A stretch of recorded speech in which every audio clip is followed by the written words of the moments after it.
네, 여러분 평안히 주무셨습니까? 어려움이 많은 시대입니다.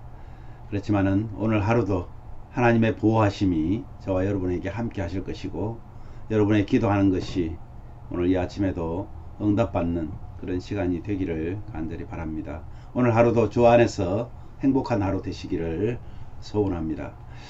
사도신경 고백하면서 3월 23일 목요일 아침 기도를 우리 하나님께 올려드립니다. 나는 전능하신 아버지 하나님, 천지의 창조주를 믿습니다. 나는 그의 유일하신 아들, 우리 주 예수 그리스도를 믿습니다. 그는 성령으로 잉태되어 동정녀 마리아에게서 나시고 본디오 빌라도에게 고난을 받아 십자가에 못 박혀 죽으시고 장사된 지 사흘 만에 죽은 자 가운데서 다시 살아나셨으며 하늘에 오르시어 전능하신 아버지 하나님 우편에 앉아 계시다가 거기로부터 살아있는 자와 죽은 자를 심판하러 오십니다. 나는 성령을 믿으며 거룩한 공교회와 성도의 교제와 죄를 용서받는 것과 몸의 부활과 영생을 믿습니다. 아멘. 찬송가 310장 하나님의 은혜로.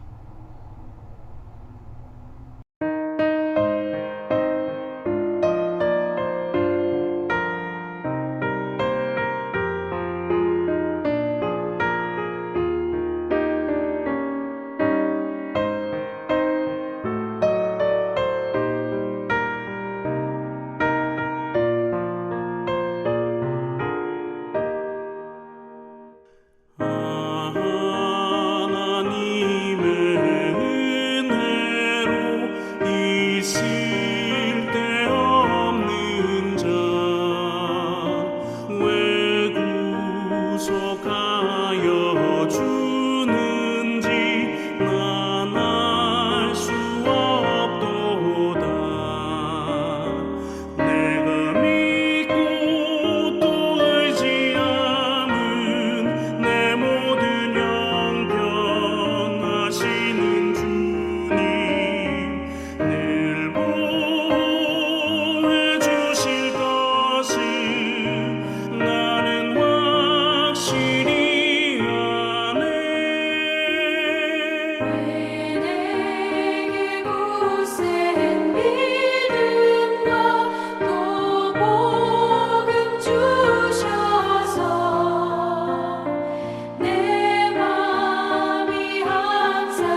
아멘.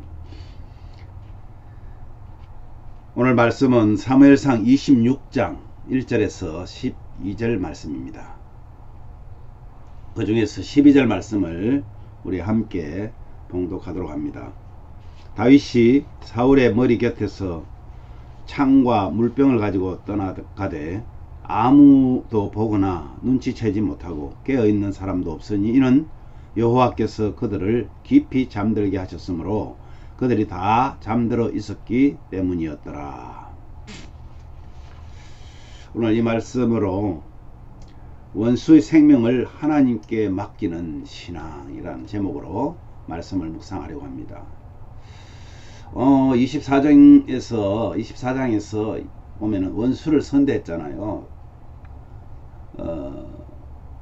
25장에서도 결국은 하나님께서 그를 살인하지 못하도록 하셨고, 25장에서 다시 24장에서 그렇게 아들아 하면서 울고 네가 왕이 될 것이라고 그러고 자기 집안을 살려달라고 얘기를 했고, 그랬던 이 사울이 다시 이제 다윗을 추격하기 위해서 또 3,000명의 군사를 데리고 다윗을 잡으려고 10이라는 광야에서 진을 칩니다. 많이 피곤했겠죠. 밤중에 다윗이 참모인 아비새와 더불어서 사울의 진영으로 몰래 들어갑니다. 갔더니 모든 사람들이 다 자고 있었습니다. 그래서 조용히 사울의 창과 물병을 가지고 돌아옵니다. 물론 그때도 아비새는 자기에게 명령만 하면 가서 한 방에 죽이겠다고, 하나님이 주신 기회라고 얘기합니다. 그렇게 말할 수밖에 없는 것이 하나님께서 그들을 깊이 잠들게 하셨다 이렇게 기록한 것으로 보아서 아비새는 충분히 그렇게 생각했을 것입니다. 여러분, 저는 오늘 이 말씀을 보면서 이런 생각이 들었습니다. 인간의 사악한 욕망은 어디까지일까? 또 하나는 하나님께서 다윗을 어떻게 다루시는지 아마 테스트하고 있는 건 아닌가 하는 그런 생각이 들었습니다. 하나님께서는 다윗의 성장에 더 관심이 있는 것이 아닌가. 이제 앞으로 이스라엘 백성들을 다스려야 되는 왕으로 등극할 건데, 하나님께서는 지금 필드에 나가서 이제 운동을 해야 하는 선수로, 대표로 이 다윗을 정말 혹하게 훈련시키는 것은 아닌가 그런 생각이 들었습니다. 하나님께서 깊이 잠들게 한 진영, 들어가서 어떤 일을 해도 모를 만한 그런 상황. 그런데 어떡합니까? 결국은 머리맡에 있는 창과 물병만 가지고 가는데 어떤 생각을 다윗은 했을까요? 함께한 아비새가 이번에는 진짜 하나님께서 주신 기회라고 생각하고 그냥 왕을 죽여버릴 수도 있었을 것입니다. 그런데 다윗은 이마저 용납하지 않았습니다. 오로지 하나님의 뜻이 어디 있는지 그것을 살피는 사람입니다. 그냥 물병만 가지고 나온 다윗을 바라보시는 하나님의 모습을 상상해 봤습니다. 얼마나 흐뭇해 하시는 그런 하나님의 모습이었을까. 우리가 죄를 지을 수밖에 없는 그런 환경에서 승리할 때 역시 마찬가지로 하나님께서 지켜보신다는 사실입니다. 우리가 힘들고 어려워서 아파하는 것만 지켜보는 것이 아니라 우리가 승리하는, 그런 악한 상황에서도 승리하는 모습도 하나님께서는 지켜보신다는 사실. 사탄은 순간순간 우리를 죄의 굴레 속으로 들어오기를 기다리고 있습니다. 그래서요, 온갖 유혹을 합니다. 정말 거기에 손을 내밀고 잡기만 하면 금방 어떤 일이 해결될 것 같고 나에게 엄청난 유익이 될 수 있다는 것이 계산적으로 보이게 합니다. 우리의 생각을 자꾸만 어지럽히는 거죠. 이럴 때 우리는 하나님께서 우리의 반응을 보고 계신다는 사실을 기억해야 됩니다.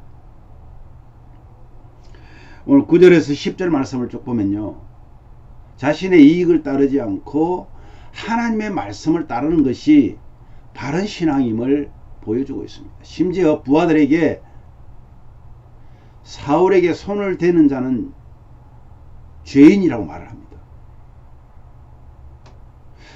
두 번씩이나 사울을 죽이지 않는 데서 다윗의 일관된 성품과 믿음을 우리는 볼 수가 있습니다. 그죠? 하나님의 말씀에 사로잡힌 자의 그런 모습입니다.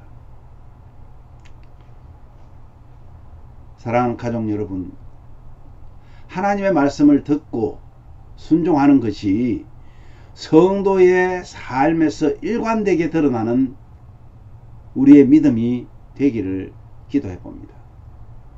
정말 억울할 때, 나한테 억울함이 지금 있을 때, 그 억울함을 내가 세상적인 방법으로 하면 금방 해결될 것 같고 그 짐을 드러낼 수 있을 것 같다. 그런 생각이 들어올 때 내가 그것을 직접 처단하지 않고 소위 복수하지 않고 그 복수하는 것을 온전히 하나님의 진노에 맡겨두는 것, 여기까지 나가는 게 쉽지는 않죠. 얼마나 힘들죠. 그러나 하나님의 진노의 손에 맡겨두는 것이 100번 좋습니다. 그러면, 그렇지 않으면 이 격불한 마음에서 벗어날 수가 없습니다. 미안하지만 우리 인간적인 방법으로 사실은 해결도 잘 되지 않습니다. 그런데 우리는 마치 그것이 해결될 거라고 생각하는 거죠. 이렇게 하나님께서 맡길 수만 있다면 상처에 매여 복수하는 복수심의 노예가 되지는 않을 것입니다. 하나님께서 반드시 풀어주실 것임을 확신함으로 참된 평안, 그 평안한 가운데 은혜의 길을 가는 저와 여러분 되기를 바랍니다.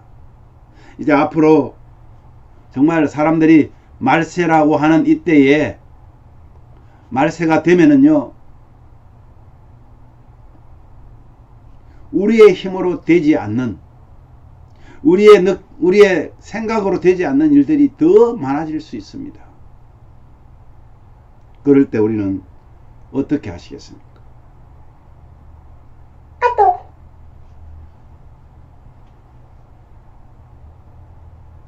내가 예심 성도들을 보니 내 마음에 합한 자로구나 하는 하나님의 음성을 듣는 저와 여러분 되기를 주님의 이름으로 축복합니다. 자, 이제 이 말씀 생각하시면서 우리 이렇게 기도하면 좋겠습니다. 하나님, 정말 하나님께서 우리에게 끝까지 주의 말씀을 따라 생각하고 말하고 행동하는 그런 성숙한 신앙자 되기를 간절히 바라면서 기도하시기를 바랍니다. 또 지원하는 기관들, 우리 선교사님들 사역에 함께 하시고 가족들과 선교지와 기관에 하나님께서 풍성한 열매를 맺을 수 있게 해달라고 우리 기도하시기를 바랍니다. 우리 성도님들의 이름을 불러가면서 여러분 기도해 주시기를 바랍니다. 특별히 육신적으로 연약한 우리 성도들이 있습니다. 하나님께서 정말 보호하여 주시고 육신의 건강함을 통해서 우리 영적인 신앙생활에도 매진할 수 있도록 하나님께서 회복되게 해달라고 기도해 주시기를 바랍니다. 오늘 하루도 미리 준비하시고 우리를 이끌어 가시는 여호와 이레 되시는 하나님을 영화롭게 하는, 하나님의 영광을 생각하는 우리 모두의 삶이 되게 해달라고 우리 함께 기도하면 좋겠습니다. 제가 먼저 기도한 후에 여러분들도 기도해 주시면 감사하겠습니다. 기도하겠습니다. 하나님 아버지, 감사합니다. 한 부족한 저희들 오늘도 하나님의 은혜 속에 거합니다.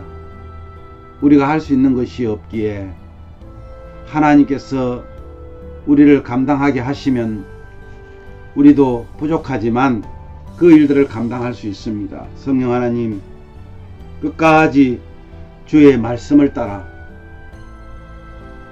생각하고 말하고 행동하는 우리 모두가 되기를 소원합니다. 우리의 생각대로 우리의 마음대로 하는 것이 아니라 하나님의 말씀을 우선하는 그런 믿음의 사람들이 다 되기를 원합니다. 아버지 하나님, 우리가 지원하는 기관들이 있습니다. 계자시 성경연구원의 우리 김선웅 원장님, 하나님께서 기억하여 주시고 온 세계를 향하여, 특별히 선교사님들을 향하여, 목회자들을 향하여 말씀을 연구하고 있사오니 주님, 그 사역을 통하여 영광 받아 주시옵소서. 또한 우리 오네시모 선교회 최준성 목사를 기억하여 주시고 갇힌 자를 향해 정말 사랑을 베풀며 그들에게 복음을 전하는, 그들의 어려움을 돕고 있는 그 선교 기관을 하나님께서 든든히 세워주시고 하나님께서 그 일들을 통하여 많은 열매를 맺을 수 있도록 은혜를 주시옵소서. 켈빈 신학교의 정성용 총장님을 기억하여 주시고 정말 많은 올바른 주의 종들을 배출하는 그런 학교 되게 하시고 정말 정직한 목회자들을 길러내는 그런 신학교가 되어서 죽어져가는 이 시대에 하나님 빛을 밝히는 하나님의 종들이 많이 배출될 수 있도록 은혜를 더하여 주시옵소서. 우리 효사랑 선교회 김영찬 목사님을 기억하여 주시고 어른들을 섬기며 젊은 청년들을 섬기는 그 마음을 가지고 정말 효가 무너져가는 이 시대에 하나님 앞에 정말 바르게 하나님의 말씀대로 세워가기를 소원하고 있습니다. 주님 함께 하셔서 정말 존경받는 어른들로 하나님 교육하는 그런 아름다운 선교회 될 수 있도록 은혜를 주시옵소서. 아버지 하나님, 사랑하는 우리 성도들 가운데 어려운 당하고 있는 성도들 있습니다. 육신적으로 정신적으로 또 영적으로 힘든 그런 상태에 있는 우리 성도들도 있습니다. 아버지 하나님, 주님께서 회복시키시되 지금도 어려움을 주님이 함께 보고 계심을 기억하고 하나님께서 이미 예비하시고 미리 정하신 여호와 이레 되시는 그 하나님을 믿으며 신뢰함으로 아버지 하나님, 낭망하지 않고 주의 뜻을 기다리는 믿음의 사람들이 되게 하시고 영적으로 육적으로 강건하게 회복되어서 하나님께 날마다 찬양하며 감사하는 귀한 믿음의 사람들이 될 수 있도록 은혜를 더하여 주옵소서. 오늘 하루도 하나님이 보시기에 기뻐하는, 하나님이 보시기에 성도다운, 제자다운, 자녀다운, 백성다운 그런 삶을 우리가 살아낼 수 있도록 성령 하나님 함께하여 주옵소서. 존귀하신 예수님 이름으로 기도하옵나이다. 아멘.